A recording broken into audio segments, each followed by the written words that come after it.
We're off to a great start. Okay, thank you, Manny, my producer. All right, let's start from the very beginning here.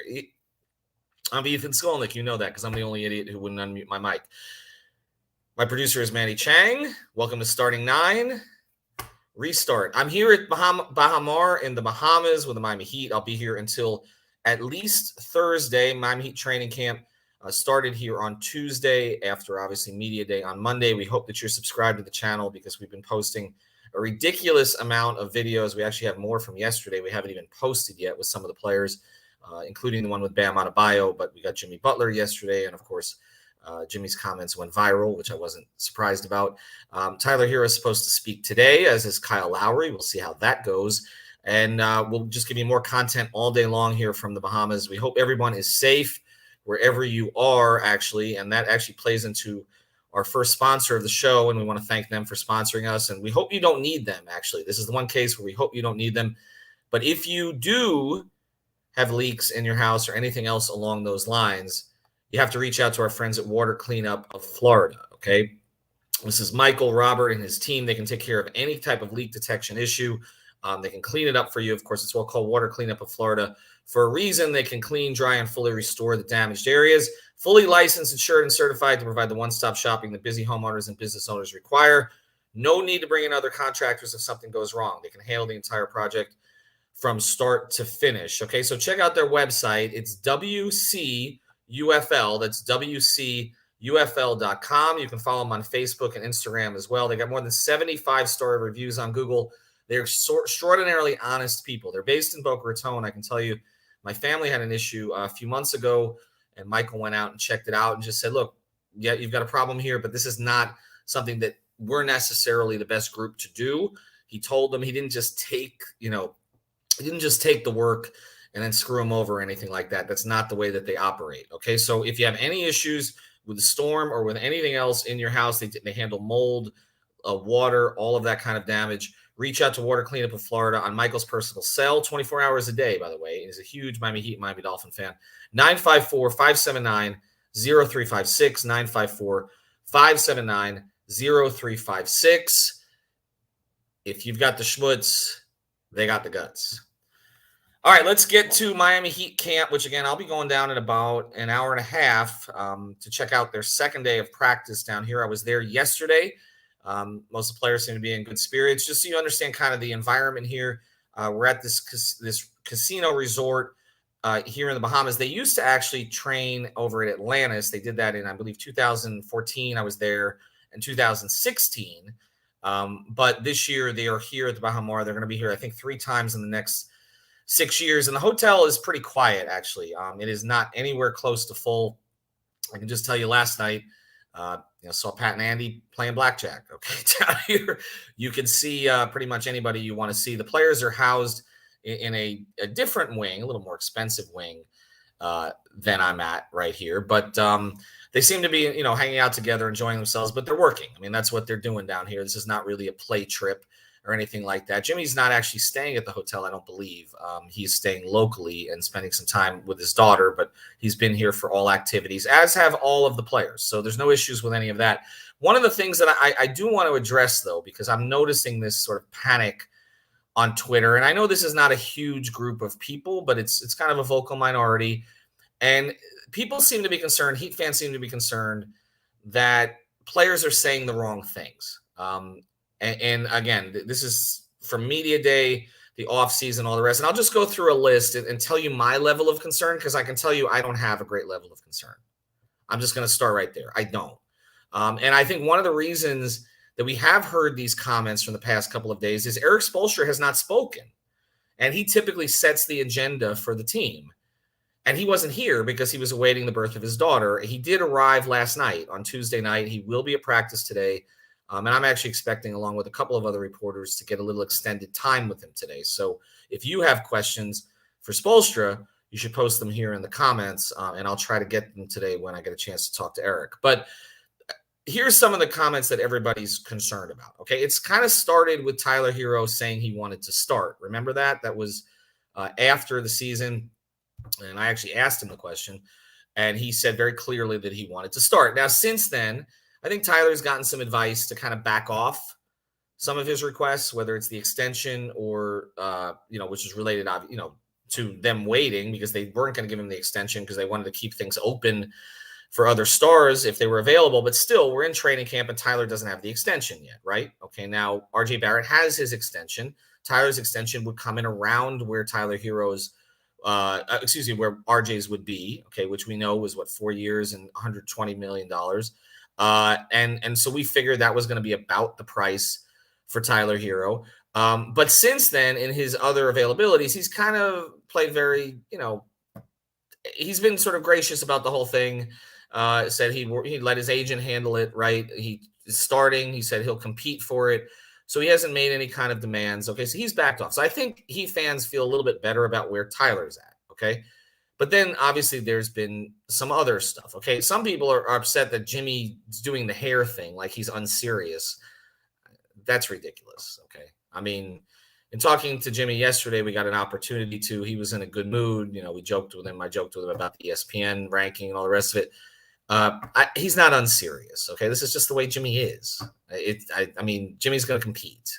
So I wouldn't say there's any concerns there. Are there concerns with him and his teammates? I mean, we had heard some things about late last season, which we'll get to, that he was hard on certain guys. I don't sense any acrimony between him and the majority of his teammates. So I don't think that's a big concern either. And then Victor Oladipo yesterday, or maybe it wasn't yesterday he said it, we spoke to him, but it was actually in Cooper Moorhead's article, spoke about how, and this was Coop writing about how there were a lot of people competing for starting jobs, that this is different for the Heat. Of course, Coop works for the Heat, but he's given a lot more latitude than I think team employees around the league are, because honestly, he's so damn good at his job.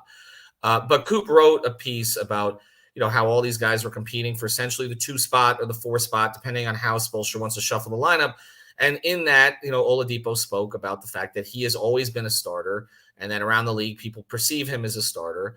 And so essentially some Heat fans I saw this morning on Twitter are kind of panicked about that Vic is somehow unhappy. Okay. And again, he would be competing with Tyler and I guess Max Strus potentially for a 2 spot. And I guess Duncan Robinson to some degree, who I spoke to yesterday. So there's those. And then, of course, there's the Lowry situation, right? Which to me is the only one that was somewhat concerning. I can tell you that down here, because it is so casual, you get a chance to speak to Heat officials. And I did that. And they're not worried about the Lowry-Riley rift, okay, or whatever it's perceived as. When they got Kyle, they knew what Kyle was about, okay? As someone very close to Kyle has told me, he's an asshole, but he's our asshole.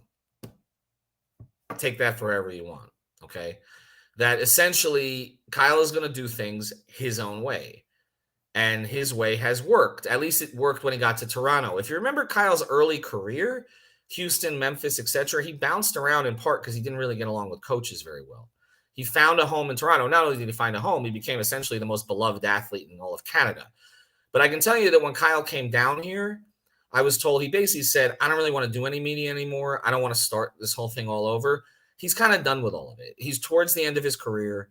It's just not a place he wants to go. He's not the first guy, by the way, that's been the case with. But also when it comes to the team, he does things his own way. And last year, that was compounded by the fact that he was dealing with 2 different personal issues, okay?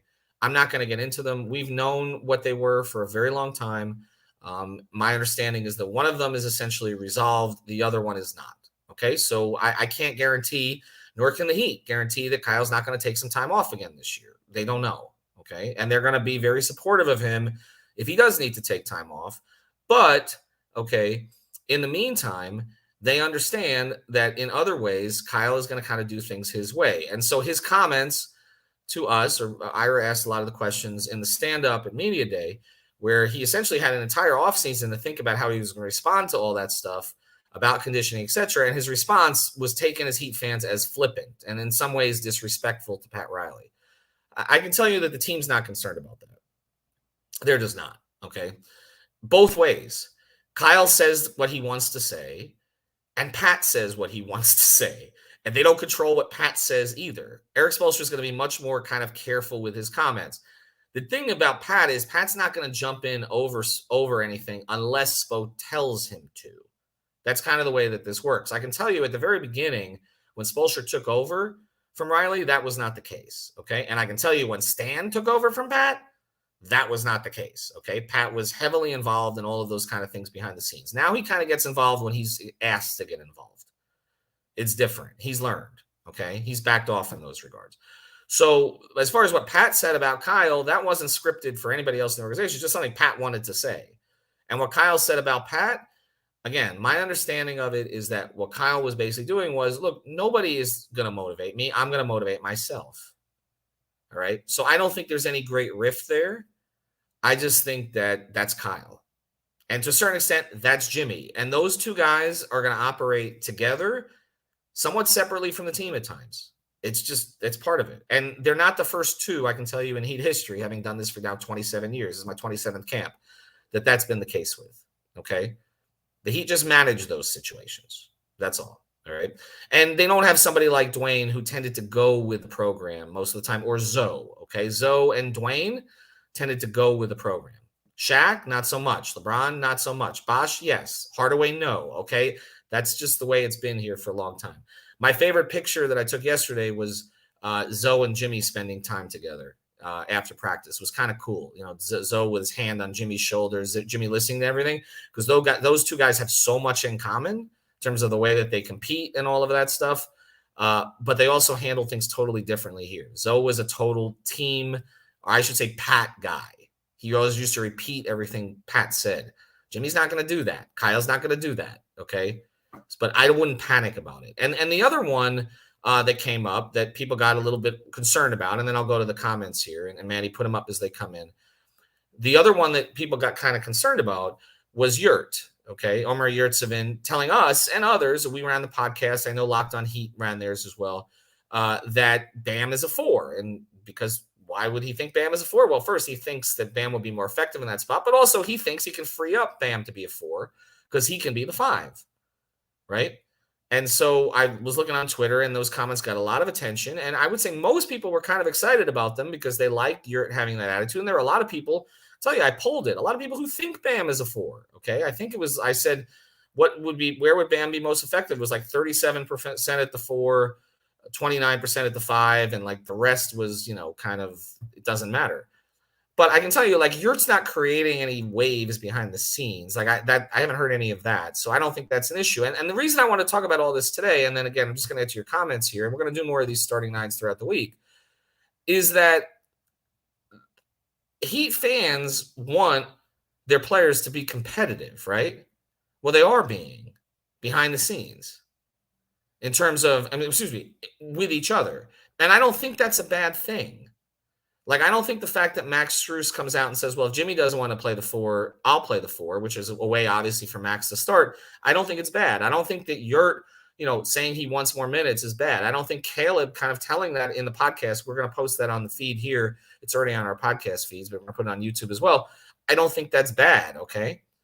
And Kyle being a little sort of defiant, I don't think is bad because it's part of what's made him great throughout the course of his career. So I don't sense, this is not like a disease of me type situation. If you've ever read Riley's Win or Within book, you know that term, disease of me, disease of more. I don't really sense that. I just sense the guys know that PJ left a void, and that void is going to be filled in some way, okay, by the guys already on the roster, at least until closer to the trading deadline, when the Heat finally make a move there. And I do think they're going to make a move there. But for right now, Eric Spoelstra has some decisions. Does he start Caleb Martin at the 4? Does he start Jimmy Butler at the 4? Does he continue to start Strus, Hero Oladipo at the 2? Does he play small? Does he play big with Yurt? These are all things that are going to work themselves out. And I think players are just staking their claims right now and saying, okay, I want to compete for that spot. But this team looks at it like they have basically 10 rotation players. And the order in which they play, with the exception of Jimmy and Bam and Kyle starting, doesn't really matter that much. Not the way that we think of it. I asked Bam yesterday, I said, are we making too much of the whole 4 spot because you guys switch everything anyway? And he said, yes, you are. Take that for what it's worth. All right. Do we have any comments here? Anything we need to get to, Manny? Did I bore everybody with screwing up here? All right, let's go. Caleb looks like he will evolve physically. Caleb put on 8 pounds of muscle. That's one of the things. If you listen to our podcast today, you will hear him talk about. He put on 8 pounds of muscle. Again, he's not going to be a traditional power forward, but he hopes, and we talked to him about this, that putting on the extra muscle doesn't take away his athleticism. Because really, if you talk about athletes on this team, it's Bam and it's Caleb. Okay, those are the 2 guys who have the most bounce. All right, who do you think the 4 will be? Great question. I think they're going to close games with Jimmy at the 4. Okay, so I think it's going to be Bam and Jimmy, and I think Tyler and Kyle and Max or Depot. I think that's what's going to close games, most games. I don't think they're necessarily going to start that way. I would not be surprised if it's just what we thought originally, which is that Caleb starts. But I think they're going to go smaller. And by smaller, I mean Jimmy technically being the 4, although Max will play a lot of that. Let's get to more of them. Just throw them up. Does Eric meditate or encourage meditative exercises for the team to do? Interesting question. I'll talk to Eric about that. Eric used to do the thing where he would give every player a book, right? It was like the Eric Spoelstra book club, and he had these books he would give the team. I don't know if he still does that. So that's actually an interesting question. One of the things I'm going to talk to Eric about today, if they're Dolphin fans, is he spent some time with Mike McDaniel recently, and I'm curious what he thought of that. Usually Eric goes and visits coaches in the offseason also, sometimes from other sports. I don't know that he's done that because, again, they were waiting the birth of his child. Eric was here a little bit more in Miami than he typically is in the off seasons, but we're going to get a chance to talk to him today. Is the hype around Depot legit? I think so. I can tell you that in talking to Heat officials this offseason, some of whom were upset about the way we were characterizing running it back, I can tell you that at the very highest levels of the organization, what I was basically told was you are not accounting for the fact that we have a healthy Victor Oladipo. That's like adding a new player. So I can tell you they're hyping the hell out of him, and he looks great. I mean, I just tell you, he just looks in shape. He looks, and his mind is free. And now we'll see. I mean, defensively, he's going to be elite. I think it's just offensively, can he be efficient with this group? We saw flashes, but there were also a lot of struggles. So we're going to see how that looks. But he sounds good. They sound good about him. All right, let's take like 3 more, and then I want to mention prize picks, so we'll take more after that. If Spo tries a big lineup, it should be Tyler, Depot, Yurt, Bam, and Butler. But if the opening team uses small ball, I'll put Caleb and bench Omer. Yeah, I'm one of the things I don't think Eric will do, and this is why I appreciate you guys being on here with me today, because it gives me some ideas to talk to Eric about. I don't think he'll do what he did a couple of years ago. If you remember, he was kind of first 10 games of the season, he was flipping Mo Harkless or Myers Leonard as a starter based on big or small. I don't think he'll do that again. But see, look, I'm serious. I'm writing this down, okay? Because I'm going to ask him these questions today. All right, throw more up here. Am I the only one who thinks Yurt should start? No, Yurt thinks Yurt should start. Every contender in the East plays big. Chicago, Milwaukee, Philly, Boston, even the Nets with Claxton and KD in the front court. We have noticed the trend. That's another thing I will get into with Eric today, and certainly Yurt has noticed the trend. I can tell you that the roster balance is a little bit better if Yurt starts because then you do have minutes for Dedmon coming off the bench, but I don't know if Eric's going to be ready to go there. There was one clip that the Heat put up yesterday, and it's just one clip. It's like the Tua ball to Tyreek Hill and whatever. But Bam Yurt's trying to guard Bam in the post, and Bam just makes him look silly. Yurt's going to have to be able to move his feet in those situations. He's going to have to guard the pick and roll. They're not going to put him on the floor. Him hitting threes is great, and I'm watching him in practice, and he told us he's been making 80% of his open threes or more. That's what Eric told him he had to make, okay? Writing that down too. But it's going to be about defense for Yurt. No question about that. And I see Tanari's comment. I don't think Yurt is ready yet. He's too slow on D. That is their issue with him. And he knows it. And he said, if I'm going to have to demand playing time by dominating defensively. I want to get to 2 more comments here. We're going to do this every day. I'll look back at the comments. One more. What do you think of a backcourt combo of Depot at the 1 and Tyler at 2? I think we're going to see it. I don't think we're going to see it to start. Kyle Lowry is going to start. Okay. But I do think we're going to see that. I think we're going to see Gabe with them. He's going to play guards. He's going to play small. They're going to go all over the place with it. So yes, you're going to see every conceivable combination. All right, we're going to get to 3 more because I got something else I got to do here in a couple of minutes. Before we do, though, I do want to mention our other sponsor. It's Prize Picks. For the Dolphin game on Thursday, make sure you're using that code 5, F-I-V-E. Get your initial deposit matched up to $100. Again, the code is 5. Voted the #1 fastest growing sports app in the country last year. Again, if you look at the Tua numbers, we're assuming he's going to play. They have his number down a little bit. I would play Hill and Waddle over again, even on the road in a short week against Cincinnati. I would play them over, but use the code 5, F-I-V-E. Go to Prize Picks. You can download it from Google Play or the App Store. All right, 3 more rapid fire. But if you posted comments here, I will look back at the stream later. It'll give me some ideas for today. This from Ari. We appreciate your support always. Got to think Debo doesn't resign, not knowing some kind of knowledge of starting right now. They'll deal with it when they get to it. Again, the Tyler extension, possible trades, it's too early to know that. Debo resigned in part because he didn't get the deal he wanted somewhere else. But also there is an opportunity to carve out a huge role for himself here. And I know in Debo's mind, he thinks he's one of the top 3 players on this team. And he's got an opportunity to prove it. Ask Spo, does he have a specific front court plan? He's going to let training camp dictate the rotations? Good question. We will get to it. Throw up 2 more, Manny. Choosing Lowry over Dragic is so bad. Topic for another day. Goran's not a full-time player anymore. So I love Goran. He's not a full-time player. What card can you see Spo saving for the playoffs? It may end up being Debo starting. We'll see. I'm just going to read a couple more here before I close. This from Aaron. Okay, Bam will make us do these perfectly. If he will slide to the 4, guarding the likes of LeBron, Cat, or Kawhi, will be easy if he goes that far. He can guard anybody. That's not the issue. The issue is spacing on offense, all right? Yurt or Bam is going to have to provide some spacing.